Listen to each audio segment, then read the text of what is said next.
What's going on, everybody? Welcome back to TTB Ravens Media, bringing you Ravens content every single day. And it is a very special day because today is the return of the true Truzz the Bank podcast. If you guys did not know, that's how we started this entire process, was through a podcast, and how the offseason works and how most of the videos throughout the rest of the offseason is going to work. Because myself and Joshua will be recording generally around twice a week, and then we'll still do our Wednesday night streams as always. So the first segment of this recording session will be out on Wednesday, so it'll be a double content day for you all. But how it works is we'll record on typically Tuesdays and Saturdays, post the full podcast in podcast format, Spotify, Apple Podcasts, wherever you guys get your podcasts, on Truzz the Bank Podcast.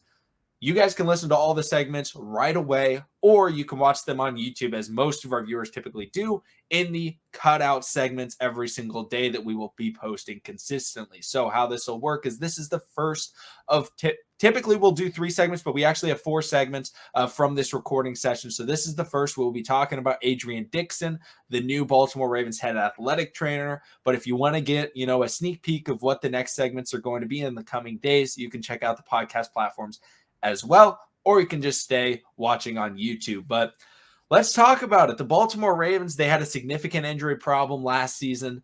Everybody was kind of criticizing their decision. That they kind of said, we kind of want to keep our staff. Well, they brought in a new head athletic trainer from the Tennessee Titans. He was with the Titans for 6 years.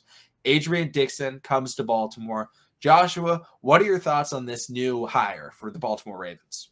Well, before I even get started, let me just give a little background about Mr. Adrian Dixon. He earned his doctorate degree in physical therapy from Florida A&M University. Go FAMU, Rattlers. Yeah, I know y'all guys love y'all Rattlers down there in Florida, and then bringing up another Florida guy with our Florida Stars on the team.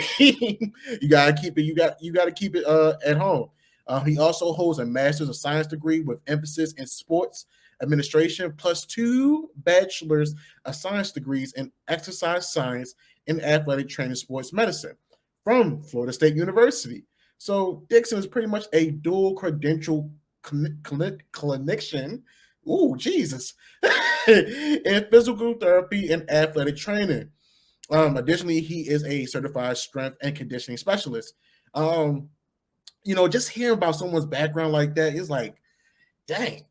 That's loaded. So knowing someone that they took the time, they took the length to go get themselves certified, to go get those degrees, get your doctorates, to get your masters.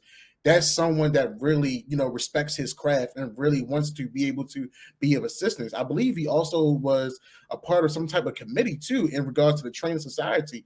So, being able to have someone, coming to Orange Mills facility, knowing all the injuries that we've been through, especially how everybody went down last year, and even with Ronnie Stanley, so it's good to see someone new, fresh face. I know they was questioning the original athletic trainer and his methods and things of that nature.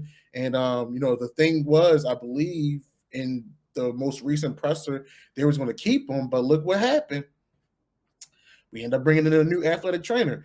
Now, who's to say, there were some other things said in the present pressers about, certain people being kept on staff. You never know how the future may turn, but I definitely like where this is going. I see he was with the Titans for about 16 to 21, right? So, heck, he nursed if he can nurse Derrick Henry back to health so he can make it to the playoffs, I'm all forward to bringing this man on to the roster and using his help and his knowledge so we can get our guys back full strength, healthy, ready to go, and maybe even having them on a better routine, on the off season. Because it's always you have to take care of your body, whether you're an athlete, whether you're just a regular person. Heck, I'm getting back in my combine mode, so by all means, I love what he's about to bring to the table. I'm looking forward, how these guys are going to be healthy throughout the season, how their conditioning levels, and maybe even that, that crazy conditioning test that we have may get scrapped out. So I like the move. Yeah, and I love how you brought up Derrick Henry, because the Tennessee Titans last year, they were, I believe, more more injured than the Baltimore Ravens. I think they set the NFL record for most players played in a single season, or like put on the 53-man roster. Mm-hmm. It was like 90 players or something like that. Now, more injured is a big caveat because their quarterback didn't get hurt. But one of the biggest things was they nursed their players back to health, and they were able to return that season. Julio got hurt last year. Derrick Henry obviously had a big injury. A.J. Brown got hurt, but they all were able to come back. And now they obviously had different injuries than the Ravens, but Derrick Henry, it was a big question mark. Yep. When he first went down, it was like, oh, Derrick Henry is probably out for the year. And then all of a sudden it was like, well, if he's really ahead of track, maybe he can get back for the playoffs. Well, he got back for the playoffs, and he was able to come back. And while he did get stifled by the Bengals defense, it didn't seem like he was not 100%. He seemed like he was at 100%, but the Bengals just knew, just like the Ravens knew in the year prior, stop Derrick Henry, you beat the Titans.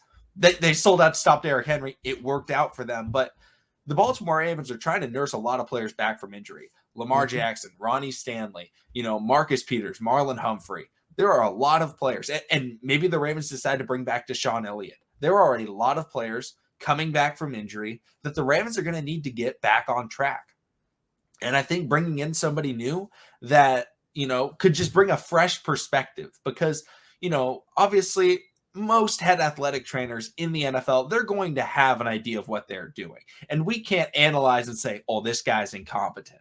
I don't think anybody, unless somebody in, watching or listening has a degree in some sort of, physical recovery or something like that, I have no ability to judge how good he is at his job. However, I do understand that bringing in new minds, fresh perspectives, I don't think it ever hurts.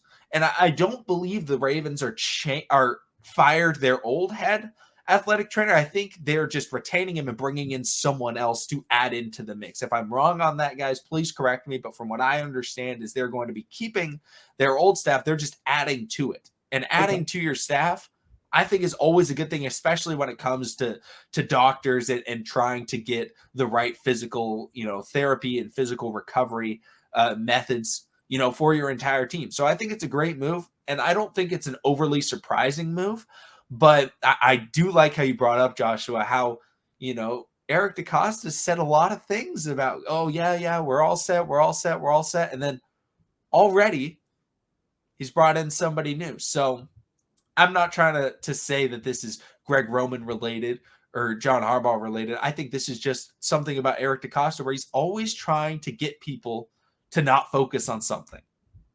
Last year, it was the wide receivers. Oh man, we're all set. Goes and gets Sammy Watkins and Rashad Bateman and Tylan Wallace. This year, he's already gone with we're all set with the injuries and the physical recovery and the athletic trainers. He's already gotten somebody new to the staff.